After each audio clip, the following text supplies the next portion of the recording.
Brian Horton spent just under 2 years as City manager in the mid-90s. He's probably best remembered not only for his attacking style of the team that he set up and some of the great players that were in that team, which we'll mention a little bit later on, but also as a player. He was captain of Luton Town when in 1983 the Hatters won on the last match of the season at Main Road to send City down. So he was captain of Luton, played in the David Pleat Dancing on the Pitch game, and then a decade later became Manchester City manager. He'll talk about his time at the Blues a little bit later on, but first, what are his memories of that day when Luton put City down? I suppose the most significant part of your time at Luton was when you played in the game that Luton survived in the top flight and sent City down, which was a painful day for me because it was the first time I'd seen, as a City fan, the Blues relegated, and didn't really see it coming because City didn't drop into the bottom three until right at the end of the season. Radi Antish was the player who scored the goal. Well, you were the Luton Town captain, so since you went on to be City manager, and you didn't know that, of course, at that time, what did it feel like to be part of that day, which was so negatively significant for City, but actually a very positive day for the team you were playing in? Well, we were the same, and we got dragged into that last game scenario by losing. We lost to Everton 5-1 on the Saturday, winning 1-0. David Moss scored, we were winning 1-0, but we lost 5. And they had a good side, Andy Gray and Peter Reid and all those players that played. They were the top side. And then we had to go to Man United. So we were okay. We thought we were safe at that time. So we came to Man United on the Monday night, and David Pleat called me and said, I'm going to put two 17-year-old boys alongside you at Old Trafford, Gary Parker and Ray Daniel. And I went, their midfield is Brian Robson, who's the other two now? Ray Wilkins, and another top-class player, another top-class midfielder. I said, so we've got Remy Moses, I think it was Remy. And I said, well, we're going to play maybe two kids against them. We might need something. No, we're safe. We'll be okay. Don't worry. We lost 3-1 on the Monday night and played well. To be fair, it was a good game. Played well. David liked us to be attacking. Never went defensively, which we didn't. And Tuesday night, every single result went against us. Every single result went against us, and probably City. And because you said City got dragged into it late on. He then arranged to go and play in a testimonial game for Ross Jenkins at Watford against Luton v Watford. That was like Man City v Man United, So, and I said to him, David, I played Saturday, I played Monday. I'm not playing that testimonial game. No way. We've now got to go to Man City and win. And he, no, I'll change. But we got beat 4. So we got beat 5 against Everton, 3-0, Man United 8, 4 at Watford, conceded 12 goals. You can imagine our camp now, gone, deflated. So the build-up then obviously, starts, and David was good. He kept us calm. Went up to the Midlands to Stafford to stay overnight before we came. Stay calm, and I watched the game. It's on YouTube, isn't it? You can't fail to watch it. And Radi Antish, who died a couple of months back, God bless him, he comes on a sub and gets the winner and goes down history as probably the most famous goal that's ever been scored for Luton Town. And we stayed up. My contract was up when David skips across the pitch and kisses me. That's what he said. You can go anywhere. I said, no, I can't. My contract's up. My contract was up that day. That doesn't happen anymore, does it, really? Especially, I'm captain. I want to blow my own trumpet here, a good player. And my contract's up, so I'd have broken my leg or done my cruise shoots that day, then the rest is history. So then he taught me to sign in another 2-year deal after that to stay. And I could have gone to Chelsea, could have gone to Palace, could have gone to loads of clubs because I was a free agent. My name had gone around the PFA list, and I could have chosen to go anywhere basically. But he taught me to stay, and I enjoyed playing for him. He was a football person, different to Alan Mullery. Gordon Lee had a massive part in played a massive part of my life at Port Vale. But between the two, Alan Mullery with his style and David's style, I learned so much because they were very, very different. But both excellent managers and both got the best out of players. How did that come about, and what was that you must have thought it's a dream come true, this? I mean, I'm speaking as a City fan, but to go and manage Manchester City after the clubs you've been at, no disrespect, but this surely was a big step up.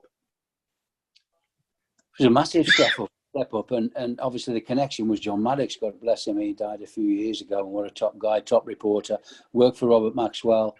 I think he got Mark the job at Oxford. I think he helped me take the job after Mark, because Kevin and Robert trusted him so highly. And obviously he'd become chief executive or whatever role he'd got with Peter Swales at Man City. And apparently he recommended me to Peter, and that's how it all started. When I got the phone call, which I've always done in management, whatever, I would never go looking for another manager's job or going to a game where a manager's under pressure, thinking, if I was out of work and doing that. And I wasn't out of work, so there was no need for me to do that anyway. But Man City had finished the season off before not very well, and not started the season off too well. Peter Reid, who I know and respect, and I get on great with him again now, because we did drift apart a little bit, when, as happens when you take someone's job. And obviously John took a lot of the flack over that, because everybody said we're personal friends, and we weren't at that time personal friends. We knew each other, but through football, basically. That was all. And he just rang me and said, Peter Reid's been dismissed, and we would like to chat to you about the Man City job. So I got permission off Oxford to speak to them. I met them at Tillington Hall, where we stayed that night when we beat Man City. And I met him and Freddie Pye, and then again another top guy, God bless Freddie. And I met them both as an interview process, more from Freddie than John. And he liked what he heard, and he reported back to Peter Swales. And Peter Swales met me on the Friday, as it were, when they played Coventry on the Friday night. And we did a deal, and I joined City. How could I turn City down? And it was all, Brian Who and all this nonsense that. Brian, you don't know me, Captain Luton Town when we beat Man City, that kind of stuff, But it didn't bother me. It didn't bother me at all. I mean, I fought hard enough to get to the top in football management if I could, and that was the pinnacle. I mean, it was a fantastic time for me. I've told you this before, because we've done many functions together, but I remember distinctly the day you were appointed as manager at Main Road, walking down a corridor, and Steve McMahon was heading towards me, former Liverpool midfielder, of course, who was at City at the time, and he said to me, who's this new manager? You've alluded to it already when you said the Brian Who stuff. And I went, it's Brian Horton. And I must admit, he said to me, who? And I went, Brian Horton. And then seconds later, I saw you bump into him. And this just gave me an insight into what football's really like behind the scenes sometimes.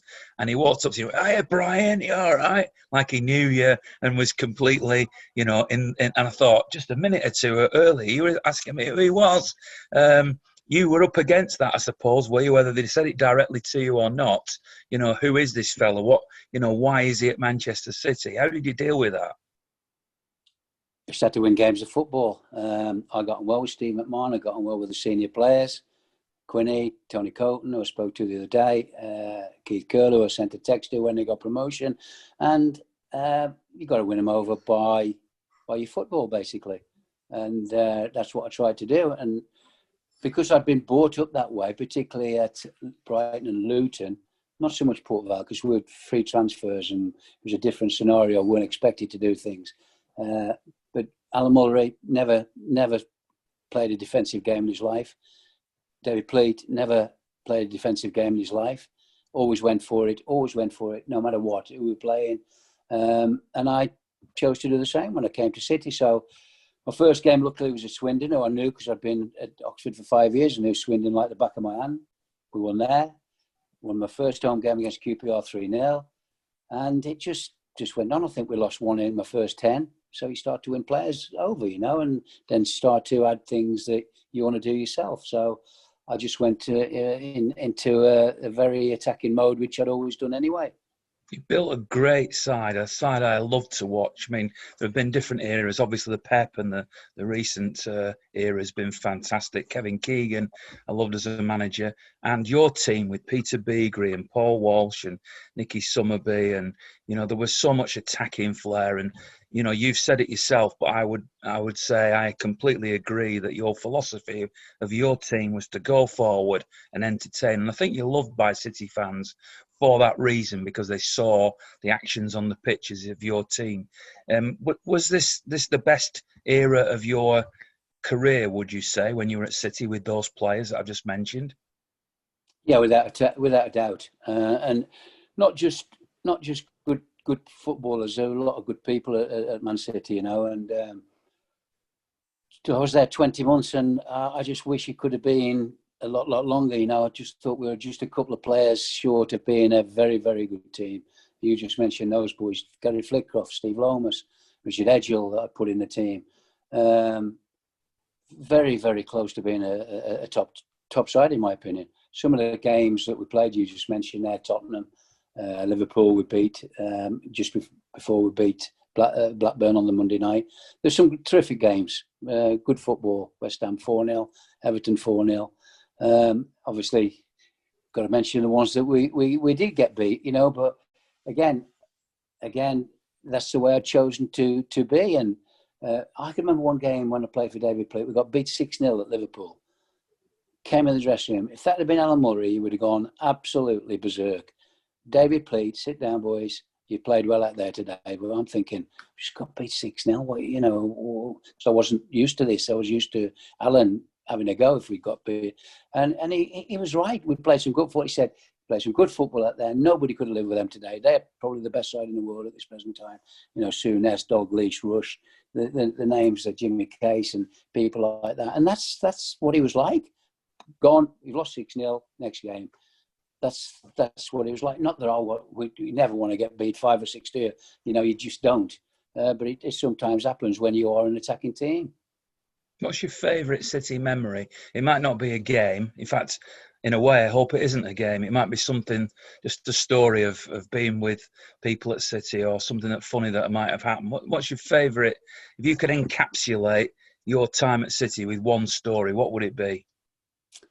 We had some good times. You know, we went to the Isle of Man tournament, played a game over there, and took the players and let them have a drink. We took them to Spain and all the team together. Francis came with us and played golf. They were just a good bunch of lads, you know. You know, I know for a fact TC liked a good time, Curly liked a good time, Flitty liked a good time, Uwe did, Walshy did. In fact, I think they made Uwe have a good time, didn't they? Because I think they used to take him to the local.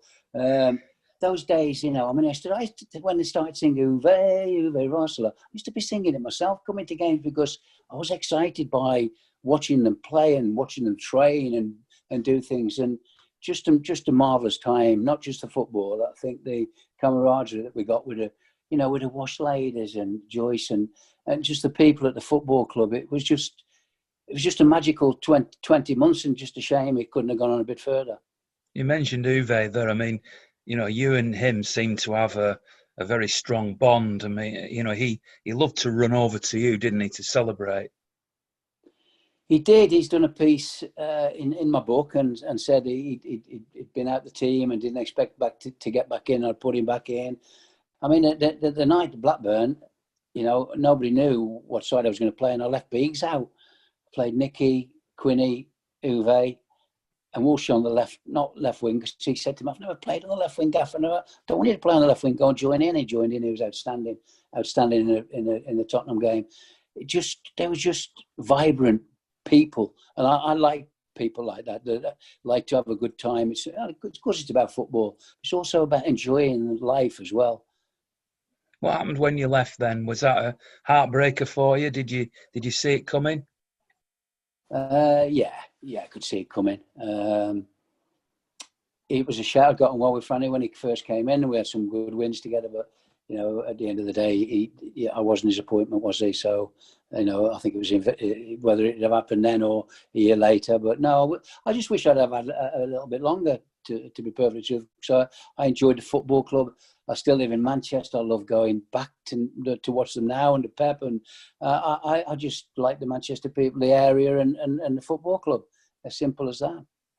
You've obviously gone on to other clubs in after City. Macclesfield Town, you were there when they were, well, they're always struggling financially, I guess. You've been at football clubs at the top, you've been at football clubs at the bottom as a player and as a manager. Have you kept note of exactly how many games you've played, how many grounds you've been on, how many games you managed? You must be right up there with anybody, really, numerically, statistically. Well, it's over 1,000. There's 20 odd managers, just over 1,000 games. So I'm in that club, and then 2,000 games. Tim Rich said there's Alex Ferguson's done over 2,000, and Graham Turner and myself. That's the only three that have actually done over 2,000. I don't know if there's any more. I mean, that was Tim's, but I think that is Tim would have looked that up. So it gives me great pride to have done that. Playing it's a cutthroat industry, this, Brian. So how you've survived is a big testament to you as a person, isn't it? Well, someone said to me the other day, what are you doing? And I'm not doing it. As I've said, I'm just doing the book, which I've really enjoyed doing. Of course, I miss it. I miss being with the players. I miss the banter. I miss, but going to games. I still got to do other games apart from Man City, where I can pick and choose and ring friends who are still managing coaches and put tickets on for me. So that will never stop because that's inbred. And I just love going and seeing people play football the right way. I think that's how I would sum what I wanted to do. And some fans would disagree and say, well, you didn't play the right way. After 2,000 games, you're going to get a few wrong, aren't you? You can't get everything wrong in 2,000. But I had a marvellous career as a footballer.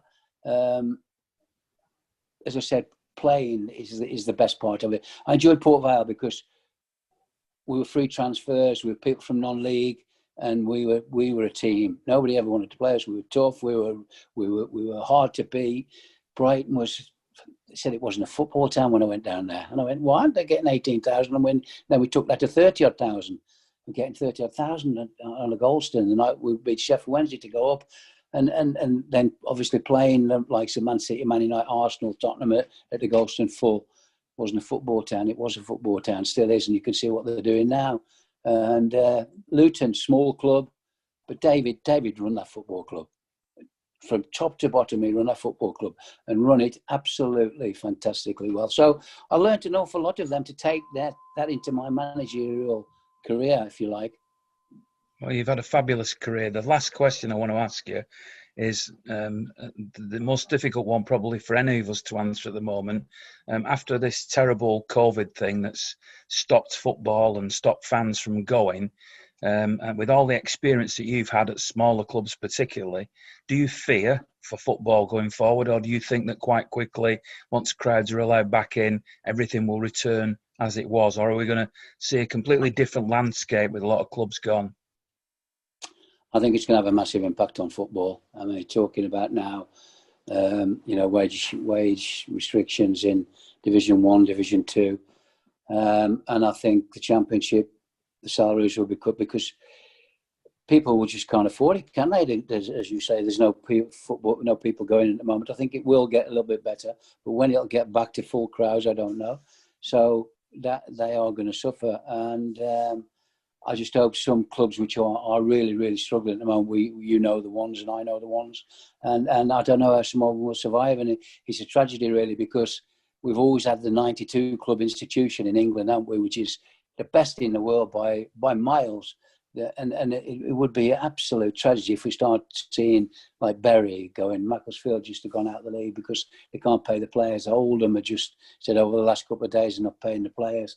And I just hope and pray that we can get through this really, really difficult time and they survive. The big clubs will probably always survive because they get the money from Sky and whatever. But I've said this before, and I'll say it again. The money, in my opinion, should be distributed much higher further down the chain. It's too high at the top, too little at the bottom, and I think it should be spread an awful lot more. Whether it ever will, I don't know, because the big boys, obviously, people go to watch them, Sky want to see them, but it should, in my opinion, be distributed a bit more fairly. Just finally, tell us the name of the book. It's 2,000 Games and a Life in Football by Brian Horton. Brian, it's been an absolute pleasure to speak to you, as it always is. It was great to watch you as a manager at Manchester City. Long may you continue. And, man, thanks for talking to us. My thanks to HotClick Marketing for their support of this video. They are, of course, specialists in online marketing. Thanks very much to charleslouis.co.uk, who are chartered mortgage advisors. All the info is on the graphic. If you want to contact them, I'm sure they'll be delighted to help.